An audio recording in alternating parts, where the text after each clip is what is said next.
Hello, I'm Brian Canfield, and today we're going to further unravel the mysteries of stained glass. And I chose to come out to a Southern California artist extraordinaire residence and visit James Hubbell and ask a few questions and see some of the sight in your creations. James, can you tell us a little bit about yourself and what you do and how you got started in the process of making art?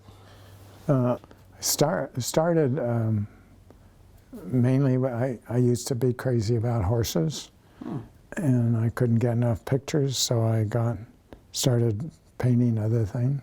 And what year was this? Probably in the late 40s. And then I was sent to Korea. When I came back, I wanted to go to Cranbrook, which is an art school in Detroit. And the painting department was filled, so I got into sculpture.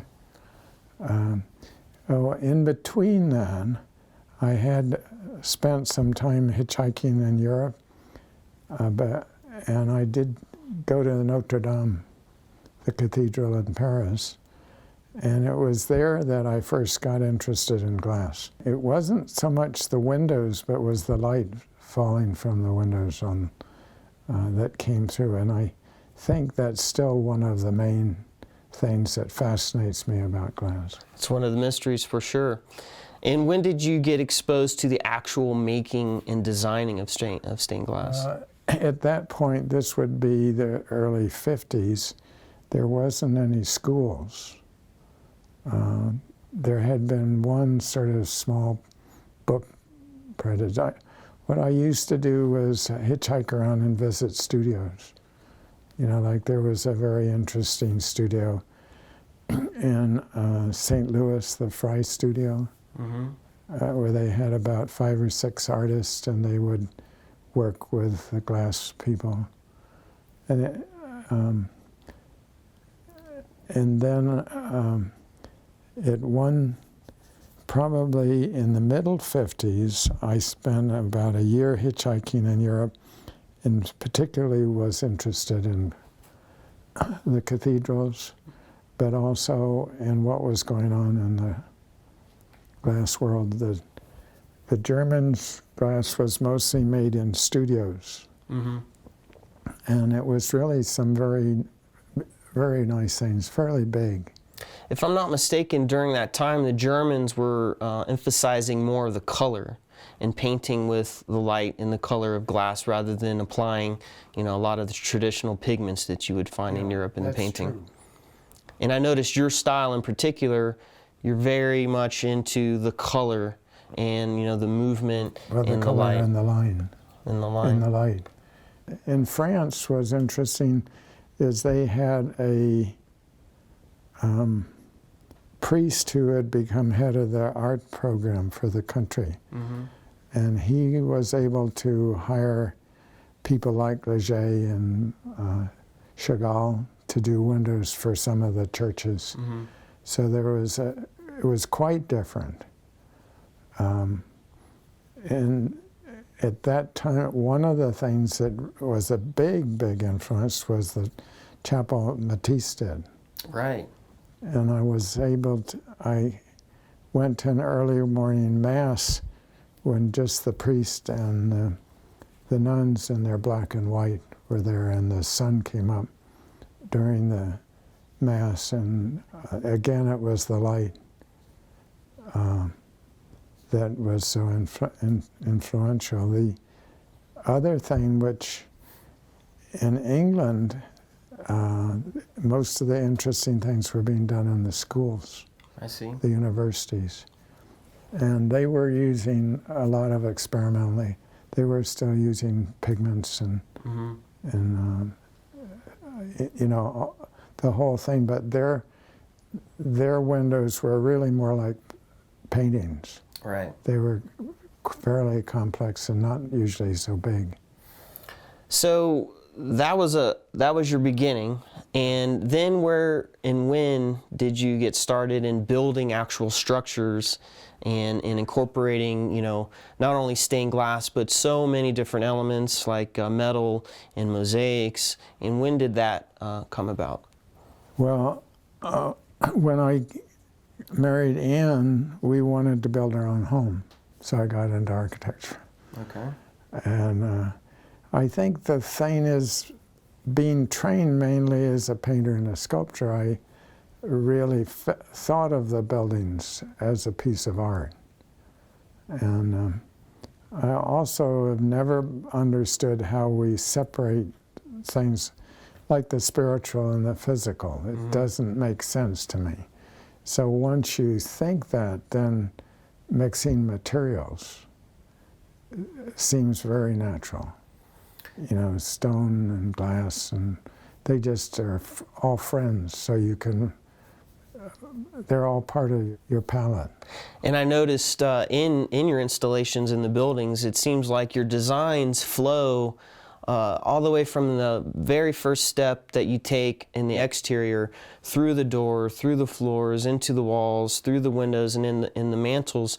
How do you go about designing for such a large palette? You know, not only the exterior, but all of the interior. What is some of your process?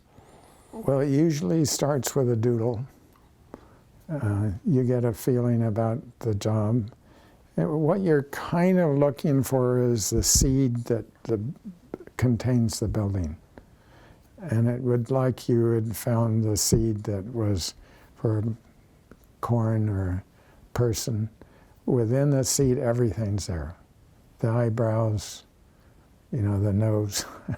So that's kind of what I look for, is that essence of what the building, and then everything sort of comes from that.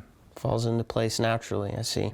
And so you doodle, you make renderings. And I work a lot with models. And models, okay. And in particular with the stained glass, do you still do some of the traditional cartooning and you know, the drawing out and designing it that way?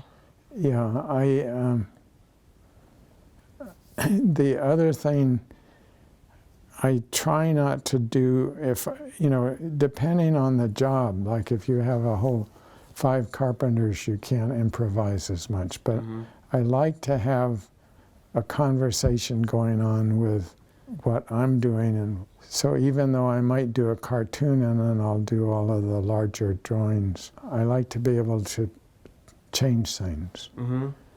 It's like you're making something, but the thing's making you too. And how, I mean, I know some designers and, you know, they have craftsmen and artisans and artists working for them. How involved do you get the people working with you in the overall, you know, making and designing? The craftsperson is, and in some sense it's not the right name, because we tend to think of it as just technical. The way I think of it, it's more like a musician and a conductor, or the person that's written the music. You know, if I played Mozart, you wouldn't want to hear it.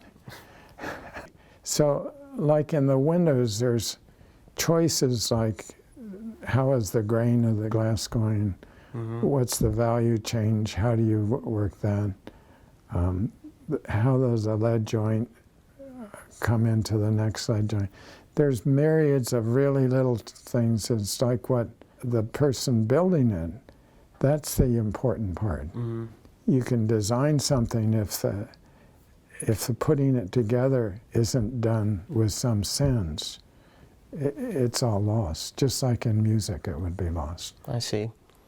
And so within the overall feel of the buildings, and it brings to mind this question of how does, you know, one's aesthetic environment affect a person's life or quality of life living in such an interesting or mundane place? I think it affects it hugely. Most of my life I've lived in the country, so I'm really influenced by nature and the type of line and the type of light that you get there. If I lived somewhere where you are mainly parking lots, that would be your language. And because that's what you see all the time. So you pick up your language and your vocabulary from what your experiences are. I see. I agree with that. And when, again, speaking in terms of, the installations that you do and what you make, how do you consider the form of a particular window and in its function? How do you go about, creating the design for both?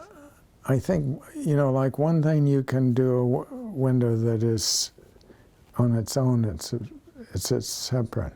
Mm-hmm. But it's not going to look the same everywhere. Like, what's the background? Mm-hmm. If there's a tree in the back, the tree changes all the color. If there's brown earth or the blue sky, everything changes. So you really, when you draw the drawing, you have to think the space, and you have to think the light. Mm-hmm. Because you're not making a drawing, you're making a three-dimensional light panel. It used to be that people would say that stained glass was a lost art. Mm-hmm. And I think that at that period, let's see, when I was younger, so many of the windows were overpainted so that you didn't get any light. And I think that a lot of the artists were afraid of light. But that's to me, what glass is about. And so, speaking of the lost art of stained glass, I know a lot of people use that term, and I think it isn't as popular. I think, like many mediums out there, you have the ebb and flow of popularity. But what do you think the future of stained glass is, in particular the United States? Well, it probably is connected to the future of the culture.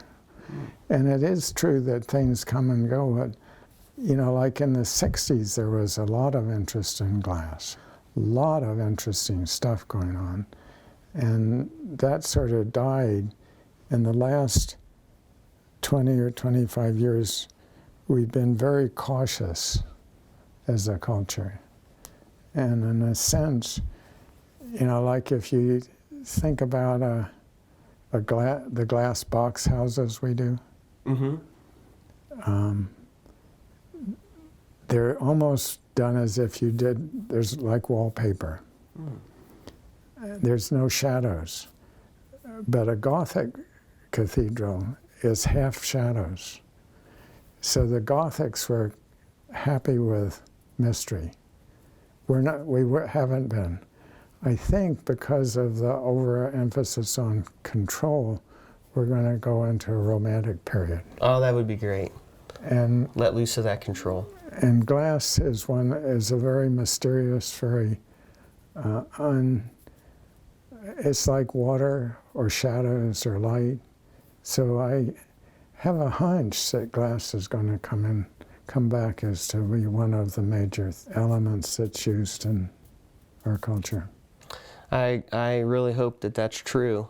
And personally, I think glass is magical and very spiritual, and I think there will always be a place for glass in our culture. Absolutely. Well, Jim, I really appreciate you inviting us out to your place, and I'm just in awe every time I come here, and the level of detail that you create in all of your environments here. I see 100 things new every time, and it's always a pleasure to speak with you and to see your place. I really appreciate the opportunity. Good luck, revealing the secret of the mystery of glass. Mystery of stained glass, right? Yeah. Well, that will end our segment at James Hubbell's residence in Santa Isabel, California.